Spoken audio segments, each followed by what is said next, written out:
नमस्कार। आज हमारी अगली वीडियो है जिसमें संविधान से संबंधित क्वेश्चन रहेंगे और संविधान के टॉपिक भी हम लोग पढ़ेंगे। और संविधान से जो महत्वपूर्ण टॉपिक है, जिसके क्वेश्चन आते हैं और जिसके क्वेश्चन हल करने में थोड़ी सी परेशानी आप सबको होती है, तो उस टॉपिक से हम लोग आज अध्ययन करेंगे यहाँ पर। और वह हमारे टॉपिक है अनुसूची, जिसको कहते हैं अनुसूची, जिसको अंग्रेजी में अगर आ जाए नाम तो शेड्यूल्स, जिसको कह सकते हैं SCHEDULES,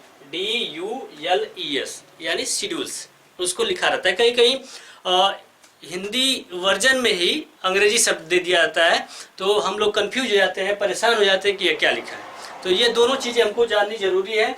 अनुसूची, जिसकी अंग्रेजी क्या होती है, शेड्यूल्स होती है।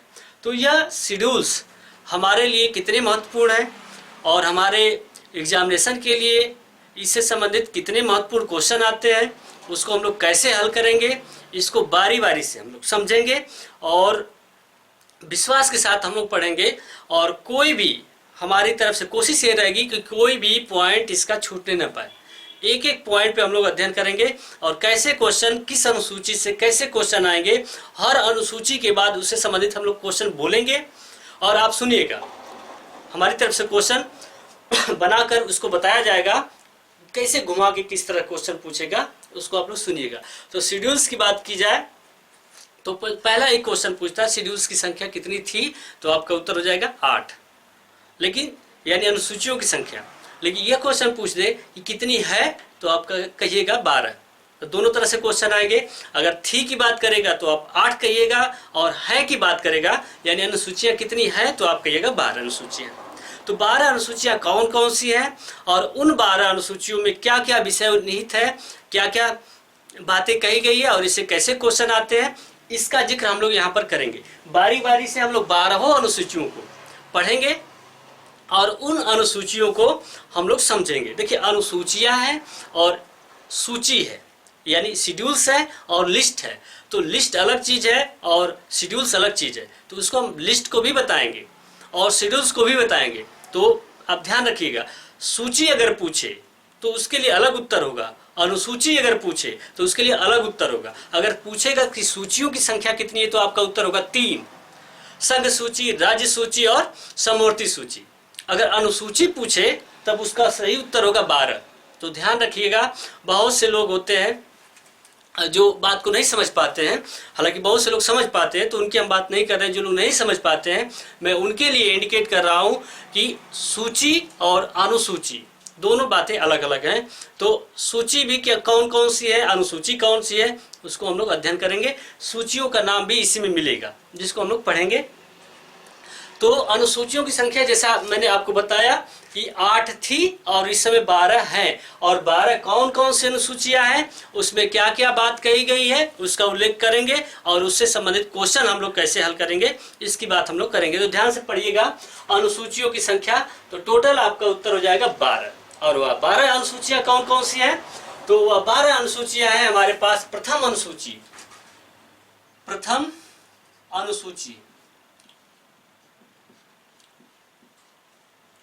पूछता है प्रथम अनुसूची में किस बात का उल्लेख किया गया है, आप उसका उत्तर सीधा दे दीजिएगा, संघ एवं उसका राज्य क्षेत्र। संघ एवं उसका राज्य क्षेत्र,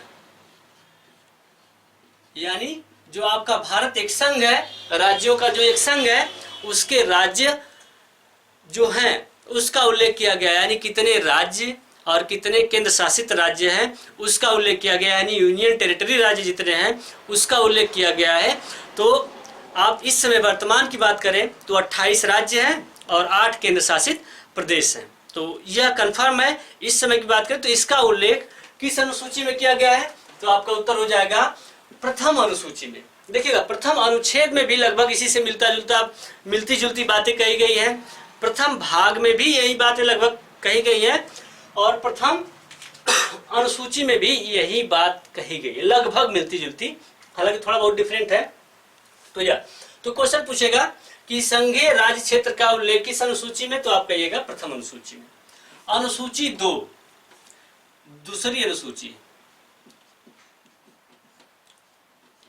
दूसरी अनुसूची, यहां पर कहा गया है पदाधिकारियों के वेतन, पदाधिकारियों के वेतन एवं भत्ते। यह देखिए क्वेश्चन सीधा आपसे पूछेगा पदाधिकारियों के वेतन और भत्ते का उल्लेख किस अनुसूची में, तो आपका उत्तर हो जाएगा दूसरी अनुसूची में। या इस तरह क्वेश्चन पूछेगा दूसरी अनुसूची किस बात का उल्लेख करती है, तो भी आपका उत्तर हो जाएगा दूसरी अनुसूची में पदाधिकारियों के वेतन एवं भत्ते का उल्लेख किया गया। ध्यान रहे अनुसूची 3 यानी तीसरी अनुसूची, तीसरी अनुसूची, और इसमें उल्लेख किया गया है पदाधिकारियों के, पदाधिकारियों के शपथ। यानी यह क्वेश्चन पूछेगा कि पदाधिकारियों की शपथ, पदाधिकारियों को शपथ किस अनुसूची के तहत दिलाई जाती है, तो उत्तर होगा अनुसूची 3। कभी भूलिएगा तो आप जान लीजिएगा शपथ यानी 3 अक्षर है, तो आप कह दीजिएगा तीसरी अनुसूची में शपथ 3 अक्षर तीसरी अनुसूची में। तो पदाधिकारियों के शपथ की बात की गई है। इसमें 3 पदाधिकारी नहीं रहेंगे। वेतन एवं भत्तों में तो आप जानते हैं राष्ट्रपति, उपराष्ट्रपति, कह सकते हैं राज्यों के राज्यपाल, प्रधानमंत्री और सांसद जो होते हैं, ये आपके कह सकते हैं कि मुख्य न्यायाधीश, न्यायाधीश जो भी है, सबके नियंत्रक एवं महालेखा परीक्षक, सबके वेतन एवं भत्तों का उल्लेख किया गया अनुसूची 2 में। लेकिन अनुसूची 3 में 3 लोग नहीं रहेंगे, राष्ट्रपति, उपराष्ट्रपति और राज्यों के राज्यपाल। 3 लोगों के शपथ का उल्लेख अनुसूची 3 नहीं करता है, क्योंकि राष्ट्रपति जो शपथ ग्रहण करता है वह अनुच्छेद 60 के तहत ग्रहण करता है। उपराष्ट्रपति जो शपथ ग्रहण करता है अनुच्छेद 69 के तहत ग्रहण करता है, यानी 69 के तहत। राज्यपाल जो शपथ ग्रहण करता है वह अनुच्छेद 159 यानी 159 अनुच्छेद, ये सब अनुच्छेद हैं। इसके तहत राष्ट्रपति, इसके तहत उपराष्ट्रपति और इसके तहत राज्यों के राज्यपाल शपथ ग्रहण करते हैं। तो इनके शपथ का उल्लेख अनुसूची 3 नहीं करता। और शेष जितने भी यहाँ पर लोगों का नाम हमने लिया वह सभी लोग शपथ ग्रहण करते हैं किस अनुसूची के तहत, तीसरी अनुसूची के तहत शपथ ग्रहण करते हैं। तो ध्यान रहे यह बात। अनुसूची 3 हो गई। अब है अनुसूची 4, अनुसूची चौथी अनुसूची, यानी चतुर्थ की बात करें या 4th की बात करेंगे। तो इसमें क्या कहता है, राज्यसभा के सीटों का आवंटन, यानी जो भी आपके राज्य, जैसे उत्तर प्रदेश की हम बात करें, यहाँ पर 31 राज्यसभा की सीट कितनी है, 31। लोकसभा की सीट कितनी है, 80। तो इसी तरह हर राज्य के लिए, तो जितने भी राज्य हैं, तो 28 राज्य हैं, तो 28 राज्य में कितनी राज्य, किस किस राज्य में कितनी कितनी राज्यसभा की सीटें होंगी, यह उल्लेख कौन सी अनुसूची करती है, चौथी अनुसूची। साथ ही दिल्ली और पांडिचेरी में भी राज्यसभा की कितनी सीटें होंगी, इसका भी उल्लेख अनुसूची 4 ही करता है, क्योंकि वहां पर भी चुनाव कराए जाते हैं, विधानसभा के चुनाव कराए जाते हैं। तो चतुर्थ अनुसूची में क्या कहा गया है, राज्यसभा के सीटों का आवंटन, सीटों का आवंटन, आवंटन का मतलब वितरण, किस राज्य में कितनी राज्यसभा की सीटें होंगी, यह ध्यान रखिएगा। अनुसूची पंचम यानी 5वीं अनुसूची, 5वीं अनुसूची में उल्लेख किया गया है भारत राज्य क्षेत्र में अनुसूचित जाति और अनुसूचित जनजाति क्षेत्रों में प्रशासन का उल्लेख किया गया है। ध्यान रहे यह बात। तो 5वीं अनुसूची किसकी करती है बात, तो भारतीय राज्य क्षेत्र में एससी यानी शेड्यूल कास्ट, एसटी यानी शेड्यूल ट्राइब के प्रशासन का उल्लेख। राज्यों में एससी एसटी और भारत राज्य क्षेत्र में एससी एसटी यहां पर मिटा देते हैं।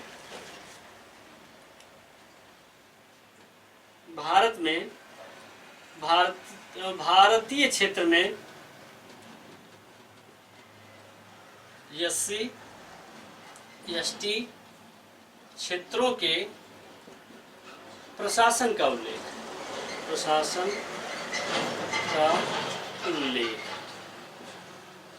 यहाँ पर है। तो थोड़ा सा फिर से ध्यान दीजिएगा, भारतीय क्षेत्रों में एससी एसटी क्षेत्रों के प्रशासन का उल्लेख किया गया है। यह किस अनुसूची में? 5वीं अनुसूची में कहा गया है, यह बात कही गई है। अब 6ठी अनुसूची भी कुछ इसी से मिलती जुलती है, लेकिन सभी भारतीय क्षेत्र की बात नहीं करेगा। 6ठी अनुसूची जो है वह केवल भारतीय राज्य क्षेत्र में 4 राज्यों का उल्लेख करता है और 4 राज्यों के एससी एसटी क्षेत्र में प्रशासन का उल्लेख करता है। तो 6ठी अनुसूची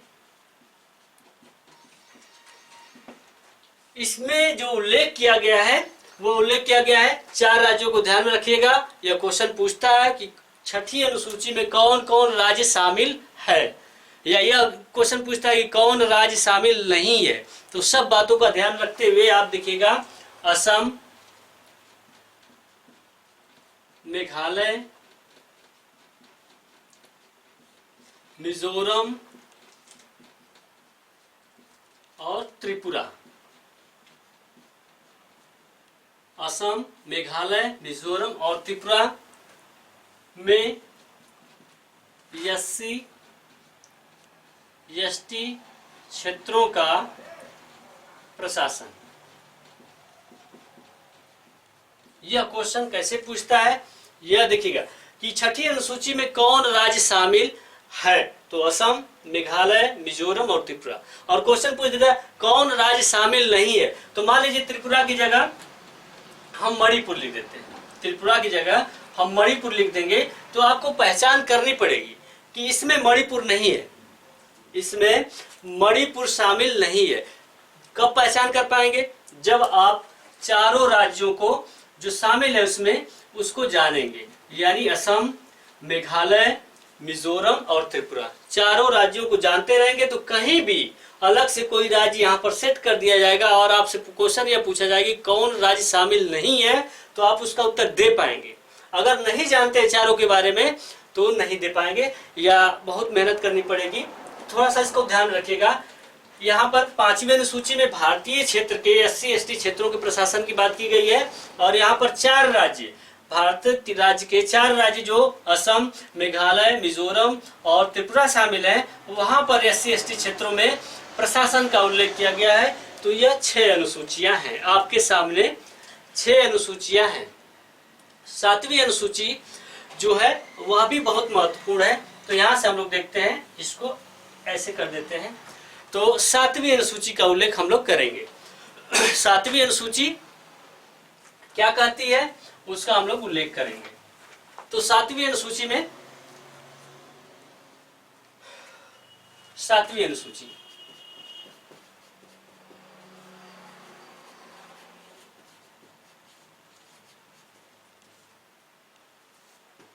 और 7वीं अनुसूची में क्वेश्चन पूछता है कि कौन सी अनुसूची केंद्र राज्य संबंध की बात करता है, या इस तरह क्वेश्चन पूछेगा कौन अनुसूची शक्तियों के बंटवारे की बात करता है। तो वह अनुसूची कौन सी हो जाएगी? 7वीं। यानी इसमें क्या कह सकते हैं? केंद्र राज्य संबंध, केंद्र राज्य संबंध अथवा शक्तियों का बंटवारा, शक्तियों का बंटवारा। और यह जो कौन सी अनुसूची? 7वीं अनुसूची इसका उल्लेख करता है। ध्यान रहे, 7वीं अनुसूची इसका उल्लेख कर कि शक्तियों का बंटवारा अथवा केंद्र राज्य संबंध। और इसी में मैंने अभी अनुसूची की बात की थी और शुरू में मैंने आपको कहा था कि सूची और अनुसूची में अंतर है, और यहीं पर 3 सूचियों की बात की गई है 7वीं अनुसूची में। और वह 3 सूचियां कौन कौन सी हैं? पहली है संघ सूची। कौन सी? संघ सूची। दूसरी है राज्य सूची, राज्य सूची। और तीसरी है समवर्ती सूची, समवर्ती सूची। और इसकी पहचान क्या है? अब जानते हैं कि संघ सूची में कितने विषय थे? 97। कितने बढ़े हैं? अब कितने हैं? 100। 3 बढ़े हैं, प्लस 3 कर दीजिएगा, 3 बढ़े हैं तो 100। राज्य सूची के जो विषय थे पहले 66, और इसमें से 5 माइनस हुए हैं तो अब कितने हैं? तो 66 में से 5 जाएगा, 61 बचेंगे। ठीक है। समवर्ती सूची की बात की जाए तो कितनी है? तो पहले कितनी थी? 47, और इसमें प्लस 5 कर देंगे तो कितने हैं? 52। तो इस तरह क्वेश्चन पूछेगा कि समवर्ती सूची में कितने विषय? 47। राज्य सूची में कितने विषय? 66, और इसमें कितने? 97। अब वो वैसे पूछेगा 52 47 करके, तो उसको आप डिफाइन कर लीजिएगा। इसकी विशेषताएं क्या है? संघ सूची जो कार्य करेगी वह केंद्र के लिए यानी संघ के लिए कार्य करेगी, राज्य सूची राज्यों के लिए कार्य करेगी, और जो समवर्ती सूची के विषय है इसको हम लोग अलग से पढ़े, जब केंद्र राज्य संबंध पढ़ेंगे तो उसमें मिलेगा। जब समवर्ती सूची की बात की जाएगी तो इसमें केंद्र भी काम कर सकता है और इस विषय पर राज्य भी कार्य कर सकता है। तो 7 अनुसूचियां जो है आपके लिए महत्वपूर्ण है, जिसके लिए हम लोग जानते हैं। 8वीं अनुसूची की बात की जाएगी, यहाँ पर हम इसको मिटा देते हैं। 8वीं अनुसूची तक तो हम लोग यहीं पर पढ़ेंगे, फिर मिटाएंगे तब हम लोग आगे पढ़ेंगे। 8वीं अनुसूची की बात हम लोग करते हैं। 8वीं अनुसूची, और 8वीं अनुसूची में क्या बात कही गई है? इसका विषय क्या है? तो इसका विषय क्या है? भाषा, लैंग्वेज। और कितनी भाषाएं 8वीं अनुसूची में शामिल थी और कितनी भाषाएं शामिल हैं? ठीक है। तो पहले जब संविधान लागू हुआ, जब अनुसूचियों को उसमें जोड़ा गया, तो उसमें अनुसूचियों की इस 8वीं अनुसूची में जो भाषा की संख्या थी पहले 14 भाषाएं ही इसमें शामिल थी। लेकिन बाद में संविधान में संशोधन करते हुए अलग अलग विषयों को जोड़ा गया, अलग अलग विषय, कई विषय जोड़े गए। जैसे इसमें देखिएगा 14 विषय थे, और देखिएगा 21वें संविधान संशोधन, 21वां संविधान संशोधन किया गया, और इसके तहत जो भाषा जोड़ी गई, और वह कौन सी जोड़ी गई? सिंधी। सिंधी भाषा को इसमें जोड़ा गया। सिंधी भाषा इसमें जुड़ने वाली यानी 14 के बाद 15 होने वाली पहली भाषा थी। और कौन से संशोधन के द्वारा? 21वें संविधान संशोधन 1967 के द्वारा सिंधी को जोड़ा गया। तो इसकी संख्या कितनी हो गई? 15। और 15, और फिर 71वां संविधान संशोधन किया गया 71, और 71वें संविधान संशोधन 1992 के द्वारा 3 विषय और जोड़े गए, यानी कह सकते हैं कि कोंकणी,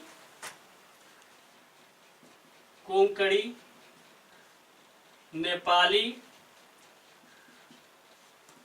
मणिपुरी, 3 भाषाएं जोड़ी गई। तो 15 3 18 भाषाएं हो गई। और कितनी भाषाएं हैं? तो 22 भाषाएं हैं। 22 भाषाओं का उल्लेख किया गया इस समय वर्तमान में, और पहले कितनी थी? 14 भाषाएं थी। तो यहाँ पर 21वां संविधान संशोधन किया गया, इसके तहत सिंधी भाषा जोड़ी गई। और कब जोड़ी गई? 1967 में।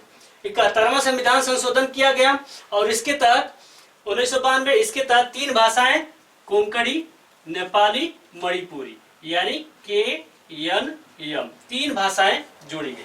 तो टोटल भाषाएं कितनी हो गई? 15 यहाँ पर थी, 3 ये 18 भाषा। और इसके बाद एक संशोधन और किया गया, 92वां संविधान संशोधन 2004। 92वां संविधान संशोधन 2004 के द्वारा 4 भाषाएं जोड़ी गई। 4 भाषाएं इसके तहत जोड़ी गई। तो वह कौन सी थी? संथाली, डोंगरी, डोंगरी, संथाली थी, डोंगरी थी, मैथिली,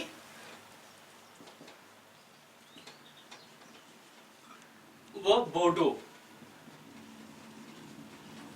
4 भाषाएं फिर जोड़ी गई। तो यहां पर देखिएगा 14 थी, फिर यहां पर देखिएगा 14 के बाद एक जोड़ी गई 15 हो गई, फिर 3 जोड़ी गई कोंकणी, नेपाली, मणिपुरी, तो 15 3 18 हो गई, और फिर 4 भाषाएं जोड़ी गई संथाली, डोंगरी, मैथिली और बोडो, तो 18 4 22 भाषाएं हो गई।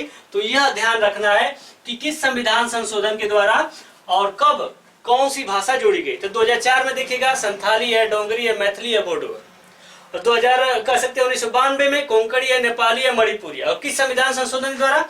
71वें संविधान संशोधन के द्वारा यह जोड़ी गई। कौन सी भाषा कैसेवें संविधान संशोधन के द्वारा जोड़ी गई? सिंधी जोड़ी गई। तो यह चीज क्वेश्चन यानी भाषाओं से संबंधित है। तो भाषा का उल्लेख कौन सी अनुसूची करती है?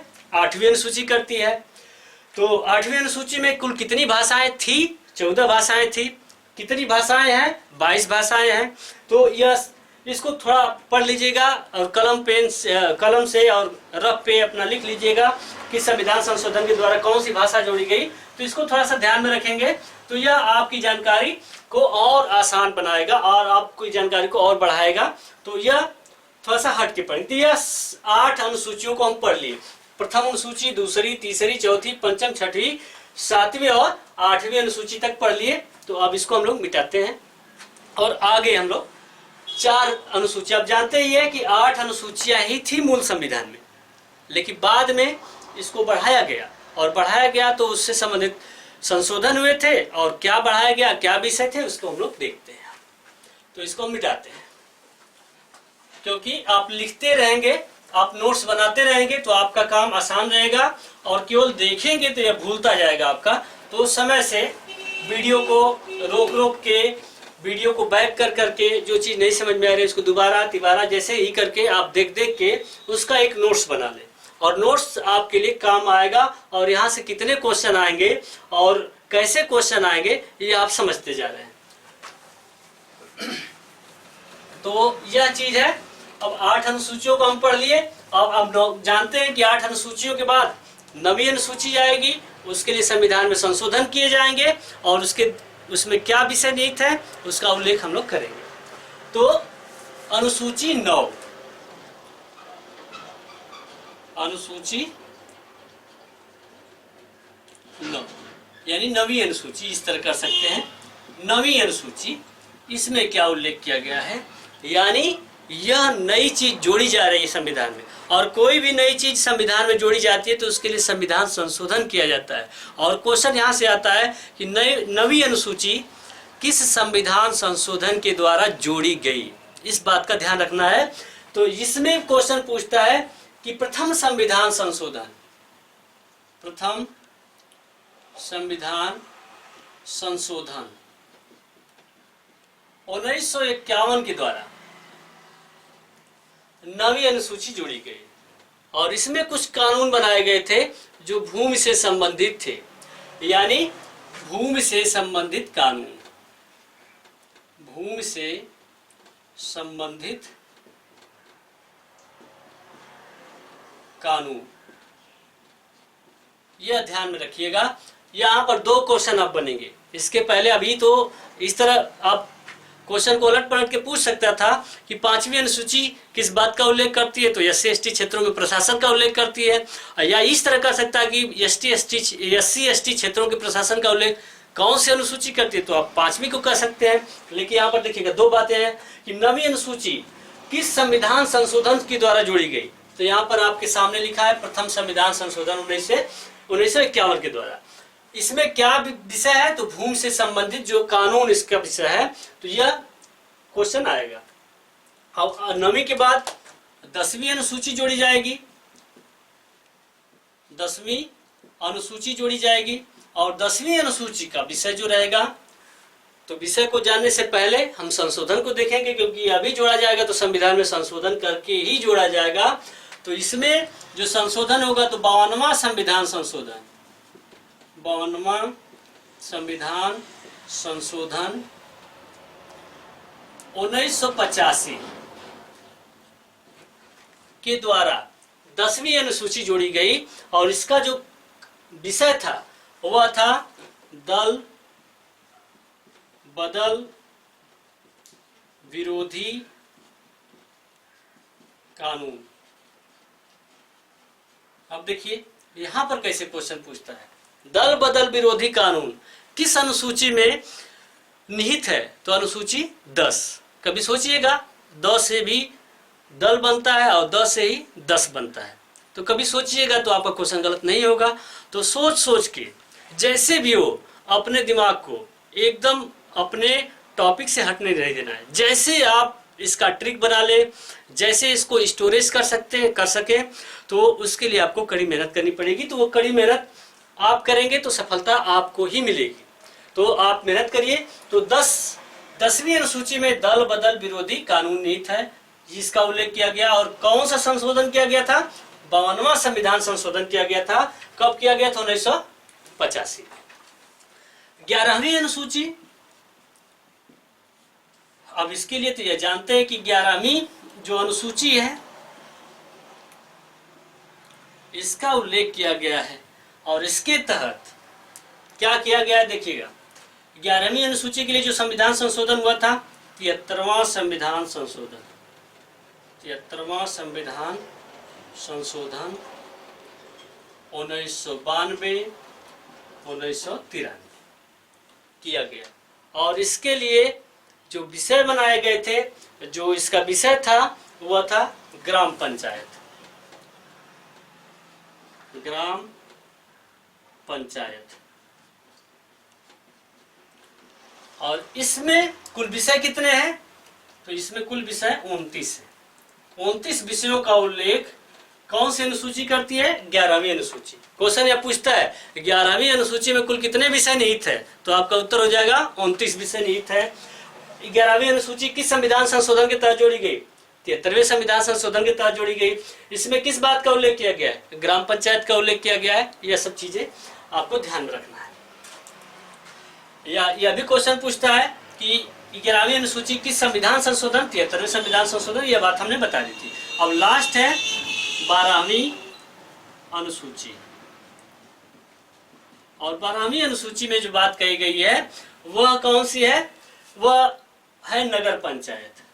नगर पंचायत।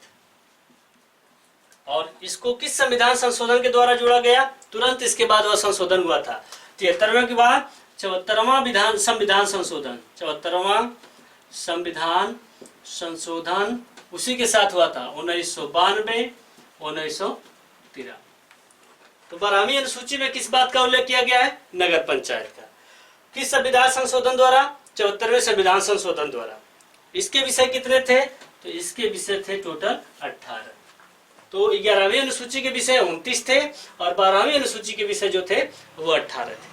तो टोटल आपको एक बार फिर से रिवीजन करा देते हैं, आपको फिर से एक बार याद दिला देते हैं कि प्रथम अनुसूची में संघ एवं उसका राज्य क्षेत्र की बात की गई है, यानी संघ में और उसके राज्य क्षेत्रों में कैसे प्रशासन किया जाता है इसका उल्लेख किया गया है।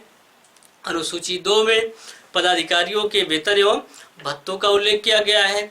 अनुसूची 3 पदाधिकारियों के शपथ का उल्लेख करती है, लेकिन इसमें राष्ट्रपति, उपराष्ट्रपति और राज्यों के राज्यपाल शामिल नहीं है। अनुसूची 4 जो करती है राज्यसभा के सीटों का आवंटन, इसका उल्लेख किया गया है। अनुसूची 5 में भारतीय राज्य क्षेत्र में SC/ST क्षेत्रों के प्रशासन की बात की गई है। छठी अनुसूची में 4 राज्य यानी भारत के 4 राज्य जो असम, मेघालय, मिजोरम और त्रिपुरा में SC/ST क्षेत्रों का प्रशासन की बात की गई है। अनुसूची 7 में आप कह सकते हैं केंद्र राज्य संबंध या शक्तियों के बंटवारे का उल्लेख किया गया है। अनुसूची 8 जो है वह भाषाओं का उल्लेख करती है। अनुसूची 9 जो है वह भूमि से संबंधित कानून अपने में समाहित करती है। और अनुसूची 9 को प्रथम संविधान संशोधन के द्वारा जोड़ा गया था। अनुसूची 10 को 52वां संविधान संशोधन 1985 के द्वारा जोड़ा गया था, जिसमें दल बदल विरोधी कानून का उल्लेख किया गया है। अनुसूची 11 73वें संविधान संशोधन 1992 1993 के द्वारा जोड़ा गया और जिसमें ग्राम पंचायत का उल्लेख किया गया, जिसके विषय 29 थे। और 12वीं अनुसूची में 12वीं अनुसूची में नगर पंचायत का उल्लेख किया गया, जिसको 74वें संविधान संशोधन 1992-1993 के द्वारा जोड़ा गया और जिसके विषय थे 18। और यहाँ से क्वेश्चन आपको आएंगे, आप इसको पढ़ें और इससे क्वेश्चन बनाएं, खुद से क्वेश्चन बनाएं। और मैं विश्वास दिलाता हूँ, इसको एक बार नहीं, 2 बार नहीं, 3 बार अगर इस वीडियो को देख लेंगे और अपनी नोट्स बना लेंगे तो यह आपका परमानेंट आपके दिमाग में फिक्स हो जाएगा। इसमें कोई दिक्कत नहीं है, बहुत सरल है याद करना। और कोई भी कार्य अगर कोई करता है तो वह स्वयं, कोई भी कार्य असंभव नहीं होता है, और उस कार्य को जो करने की क्षमता होती है वो आप ही करेंगे। अगर हम जबरदस्ती करेंगे तो आप नहीं कर पाएंगे। आप अपने अंदर ऊर्जा पैदा करें और हमेशा एनर्जेटिक रहें और उस चीज़ को आप तैयार रखें। ठीक है, आप आज का टॉपिक हमारा यहीं समाप्त होता है। बहुत बहुत धन्यवाद आप लोगों का, और आगे फिर मिलेंगे नए टॉपिक के साथ। तब तक नमस्कार।